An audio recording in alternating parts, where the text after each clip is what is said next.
Contract वाली बहू। नरेश की माँ अपने बेटे से मिलने दिल्ली आ रही है। इस बात का पता चलते ही नरेश के दिल में हलचल मच जाती है। नरेश अपनी माँ के स्वागत की तैयारी में लग जाता है। साथ ही उसे डर भी सताने लगता है कि उसकी माँ कहीं अपनी पुरानी जिद पर फिर से बैठ ना जाए। हे भगवान, इस बार बचा लो, अगले साल पक्का माँ की जिद पूरी कर दूंगा। तभी दरवाजे की घंटी बजती है। नरेश दरवाजा खोलता है तो सामने अपने मकान मालिक को देखकर हैरान हो जाता है, क्योंकि उनके साथ एक सुंदर सी लड़की भी थी। नमस्ते अंकल, कुछ काम था, मुझे बुला लेते। आपने क्यों कष्ट किया? अरे नहीं नहीं, इसमें कष्ट कैसा, मैं तो बस तुम्हें रीना से मिलवाने आया था। आज से रीना तुम्हारे साथ इसी फ्लैट में रहेगी। अंकल, कोई लड़का फ्लैटमेट नहीं है? एक अनजान लड़की के साथ रहना मेरे लिए थोड़ा अजीब होगा। देखो नरेश, मैं तुम्हें पहले भी बता चुका हूँ कि इस फ्लैट में तुम्हें किसी ना किसी के साथ एडजस्ट करना ही होगा, या फिर तुम अकेले पूरे फ्लैट का किराया दे दो, मैं किसी को नहीं रखूंगा। नरेश अपने मकान मालिक की बात सुन के रीना के साथ रहने के लिए तैयार हो जाता है, पर अंदर ही अंदर उसे ये बात खाने लगती है कि वो अपनी माँ को क्या जवाब देगा जब उसकी माँ रीना के बारे में उसे पूछेगी। दिन बीतने लगते हैं। नरेश और रीना अच्छे दोस्त भी बन जाते हैं, पर अभी भी नरेश अपनी प्रॉब्लम का सोल्यूशन नहीं ढूंढ पाता। एक दिन नरेश बहुत परेशान सा बैठा होता है। तभी रीना उसे पूछती है, क्या हुआ नरेश, तुम काफी परेशान लग रहे हो, सब ठीक तो है ना? हाँ सब ठीक है, बस एक छोटी सी प्रॉब्लम है। वो एक्चुअली 2 दिन बाद मेरी माँ मुझसे मिलने आ रही है। अरे तो इसमें प्रॉब्लम क्या है, ये तो खुशी की बात है। हाँ रीना, बट मेरी माँ एक जिद लेकर बैठ गई है कि मैं शादी कर लूँ, पर मैं अभी इस चीज़ के लिए तैयार नहीं हूँ। ऊपर से जब वो तुम्हें देखेगी तो 100 सवाल करेगी, क्या जवाब दूंगा? अरे इसमें कोई टेंशन वाली बात नहीं है।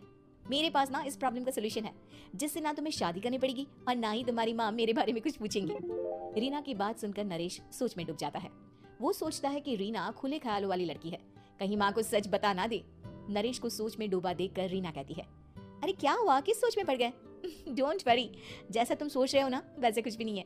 मेरे पास एक प्लान है। मैं कुछ समझ नहीं पा रहा हूँ, कैसा प्लान? मैं समझाती हूँ। हम ना एक कॉन्ट्रैक्ट मैरिज कर लेते हैं। फिलहाल मेरे पास जॉब नहीं है, तो तुम इस रूम का किराया दे देना जब तक तुम्हारी माँ यहाँ रहेंगी, सिर्फ तब तक। और तुम अपनी माँ से कह देना कि मैं तुम्हारी पत्नी हूँ, इससे वो मेरे यहाँ रहने पर कोई सवाल भी नहीं करेंगी। अरे बात तुम्हारी ठीक है, पर माँ से झूठ बोलना, ना ना पापा, मैं ये रिस्क नहीं ले सकता। कोई और आइडिया दो ना तुम। देखो मंजूर हो तो बोलो, वरना सच बता दो, मुझे कोई प्रॉब्लम नहीं है। रीना की बात सुनकर नरेश सोच में डूब जाता है। बहुत सोचने के बाद जब उसे कोई रास्ता नहीं मिलता तो वो रीना के बताए हुए रास्ते पर चलने के लिए तैयार हो जाता है। वो रीना से बात करता है और अपनी माँ की पसंद और नापसंद के बारे में बताता है। रीना भी नरेश की सभी बातों को ध्यान से सुनती है, ताकि कहीं उससे कोई गलती ना हो जाए। आखिर वो दिन भी आ जाता है जब नरेश की माँ उससे मिलने दिल्ली आ जाती है। नरेश अपनी माँ को फ्लैट पर लेकर जाता है। जैसे ही नरेश की माँ फ्लैट के अंदर जाती है, रीना उसके पैर छू लेती है। ये देखकर नरेश की माँ थोड़ी घबरा जाती है और नरेश से पूछती है, अरे बेटा नरेश, ये कौन है? माँ ये आपकी बहू रीना है।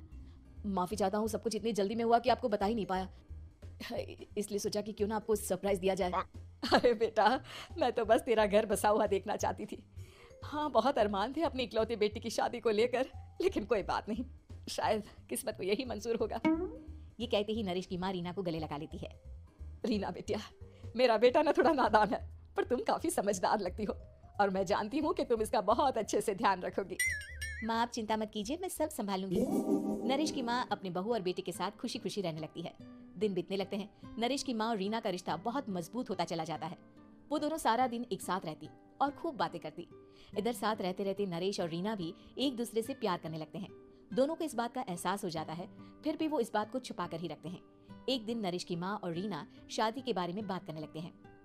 रीना बिटिया, ये तो नरेश ने मुझे बिना बताए शादी कर ली, वरना मैं तो अपनी इकलौती बेटी की शादी इतनी धूमधाम से करती कि सारी दुनिया देखती रह जाती। अच्छा माँ, आप ऐसा भी क्या करती नरेश और मेरी शादी में जो दुनिया देखती रह जाती? अरे बिटिया, एक माँ के अरमान तुम अभी नहीं समझोगी।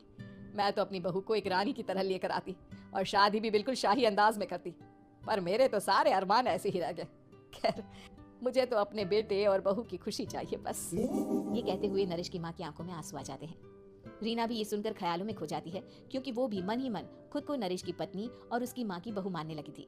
शाम को जब नरेश ऑफिस से घर आता है तो रीना खुद को रोक नहीं पाती और नरेश के सामने उसकी माँ को अपने और नरेश के रिश्ते का सारा सच बता देती है। रीना की बात सुनकर नरेश की माँ दोनों से बहुत नाराज हो जाती है और घर वापस जाने की बात करने लगती है। तुम दोनों ने मुझसे सच छुपाकर बहुत ठेस मचाई है मुझे। अब तुम लोगों के साथ नहीं रहना चाहती मैं, कल ही वापस चली जाऊंगी अपने घर।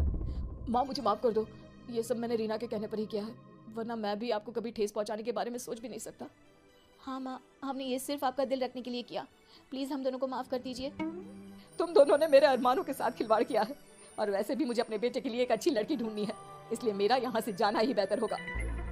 माँ की ये बात सुनकर रीना खुद को रोक नहीं पाती।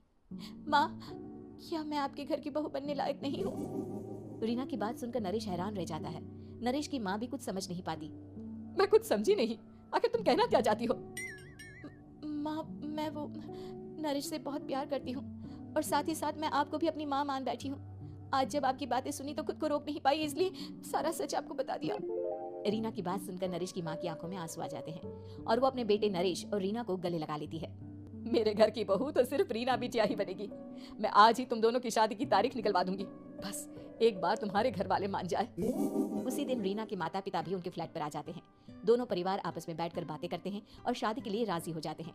रीना भी कॉन्ट्रैक्ट फाड़ देती है और कहती है, सही मायने में मैं अब बहू बनूंगी। अब तक तो सिर्फ कॉन्ट्रैक्ट वाली बहू थी।